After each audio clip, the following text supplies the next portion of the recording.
Alright. Jesus Christ. Last video I didn't have any audio, so I was talking to my camera for 12 minutes, but none of the audio was going through. So, thanks Ronald for letting me know that video was absolute garbage. That was a waste of 12 minutes of my life, but thanks. Thanks, iPhone. Anyway, this video is part of a series called Tip of the Week. Tip of the Week. Anyway, I'm making this video because my cousin Mikey moved to Miami, Florida. Lucky him. He lives near Biscayne Bay, and he's been hitting me up every day because he's been chunking out there, and he's been losing his leaders to toothy fish. Probably there's bluefish out there. I don't know if jacks have big teeth, but he sent me a photo of a king mackerel, and they got some pretty good teeth. So anyway, he was hitting me up like, hey, what am I doing? What should I do? Give me some tips. So I was asking him what his leader material was, and he told me his leader material was fluorocarbon, which I do not use.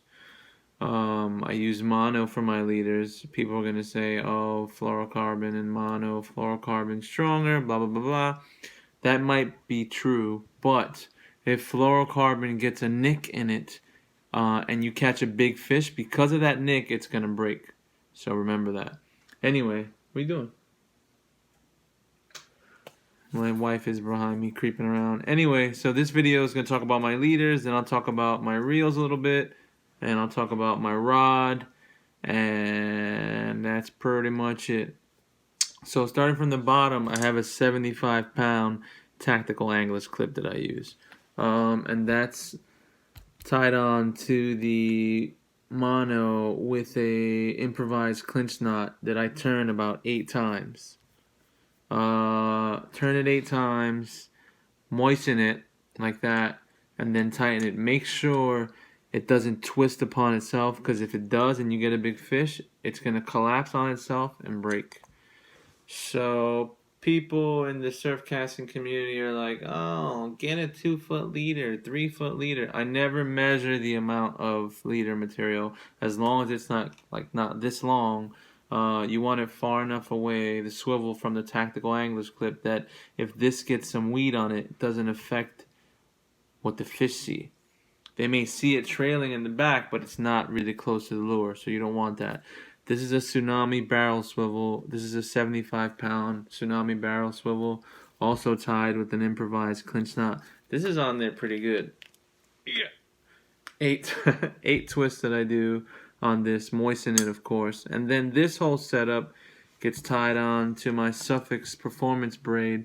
This is 30-pound braid that I bought at Dick's Sporting Goods. Shout out to Dick's Sporting Goods. Shout out to Sebastian over there at Dick's Sporting Goods, always hooking me up. But anyway, this is 30-pound braid, Suffix. I also use the 832 on my bait casting reels. But I tie a Palomar knot from the braid on my reel to my barrel swivel, and that Palomar knot will never break. I don't care what any of you surf casting geeks have to say, but Palomar knots have yet to break on me. I have broken these leaders on the jetty on rocks, because there have been abrasions or nicks in the line that I didn't see, and the line would break on like a big bluefish because of the sheer weight or because of the rocks, because I didn't check my line after each cast, after each fish rather.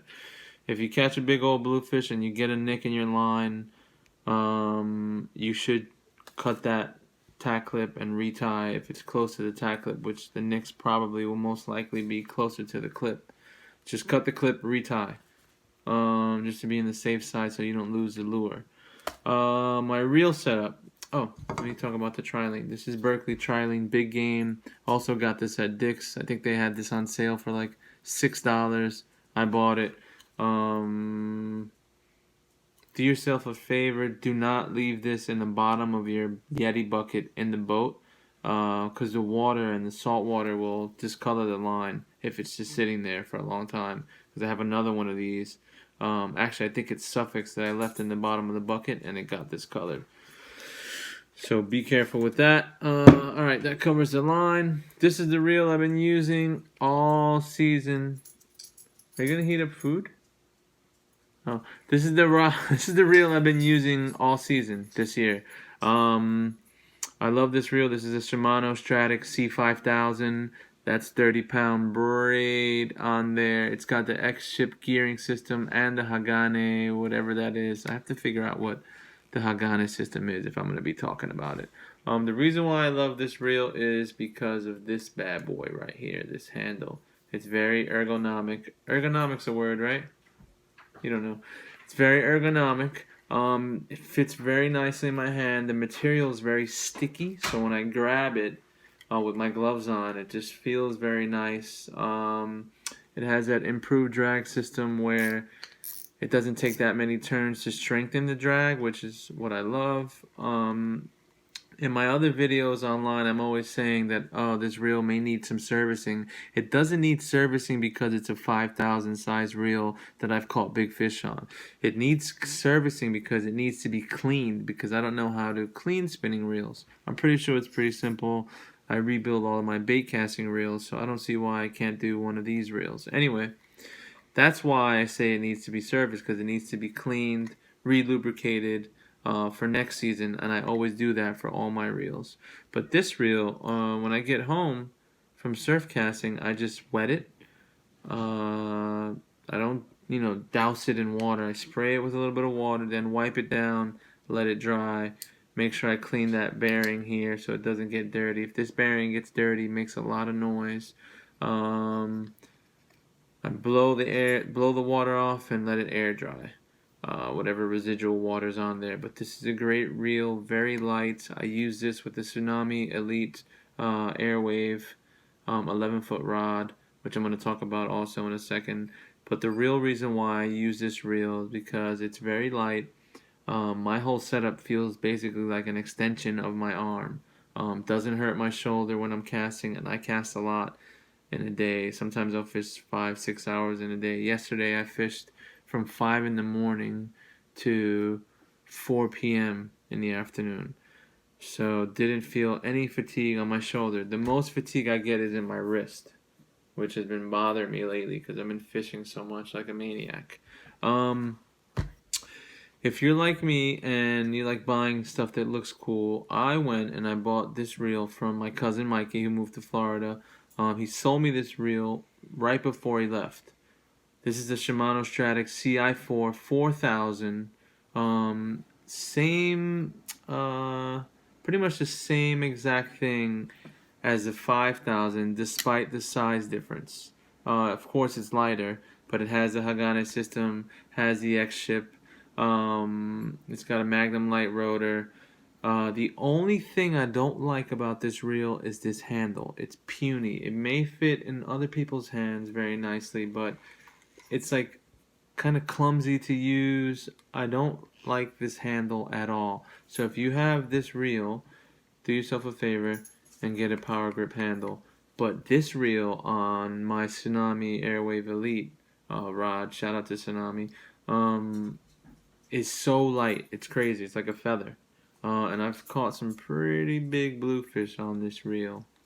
And yes, the drag does scream a little bit, but that's probably because I don't really set my drag too hard. But this thing can definitely withstand some big blues, some big stripers. Actually, real quick, this reel, when I bought it from Mikey, because he's careless with his reels. Sorry, Mike. Still love you, but you are careless with your reels. This reel's bearing here got dirty. So as a line came over, it made a whole bunch of noise, which was so annoying. So I had to change that. I lubricated the reel, took the spool off, put a drop of oil on the shaft, and then it was working fine. But I started to notice that some of the line, sorry, my wife's heating up food. I started to notice that some of the line was getting like really rough feeling, and that was happening because Mikey laid the reel down a few times on some rocks or in the boat, and if you look closely here, there was a nick here. So I took some sandpaper and I filed down all the little bumps on the edge of the spool here, and now I don't get any line abrasion, and it actually casts further. So this is a good reel. I think I paid $220 for this at J&H Tackle in Long Island. That's where I got my rod. I forgot how much I paid for my rod, but they're awesome at J&H. If you're in Long Island and you're in New York, make sure you buy your stuff from them.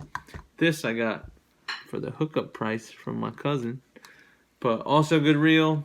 Get you one of these if you're on the market for some good reels. These two things are very good. The only difference, of course, is size, and of course there's probably some drag differences between the two, and of course weight. This is much lighter than this. This is my rod. This is Tsunami Airwave Elite 11-foot rod. I wanted to talk about this rod. There's nothing wrong with it. This is a great rod.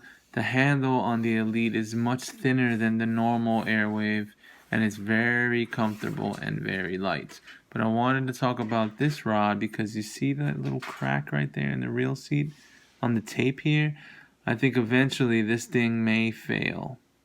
So if it does fail, I'll just bring it to Sea Isle Tackle and have them put a new reel seat on. But look how bad it is up here. I don't know if because the rod is not made the right way, or maybe I over tightened. It hasn't failed. My reel doesn't move, and I fish every single day pretty much. But I just wanted to note that little thing on the Tsunami Airwave Elite. Maybe I'm doing something wrong that's happening, but on my other Airwave, that tape's not cracking. So when it does finally crack, I will get it fixed. But I like this rod because it's a 70-30 split. That means there's no guides on the base here, and all the guides are on the other piece, which is over there. So boom, covered that.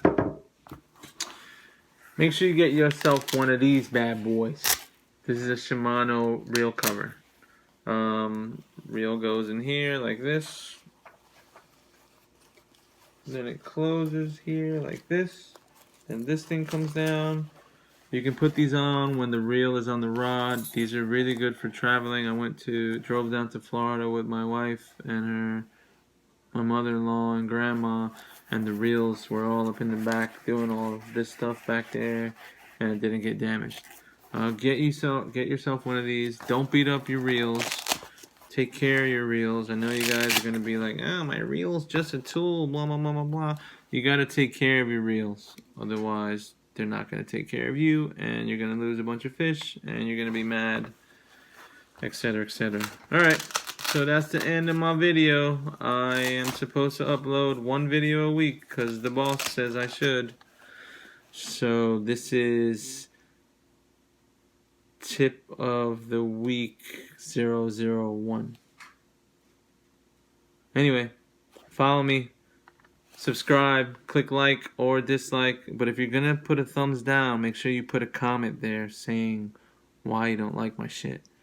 Follow me on Instagram, Guided by Lee, and I hope this video actually works this time. I'll put some links in the description to all the stuff I was talking about in case you guys want to buy some of this stuff. And I'm probably going to upload some videos later on in the week because I'm going to go to Randall's Island again and try to catch some bass over there because there's a bunch of bass there. So keep you guys posted. Alright, bye.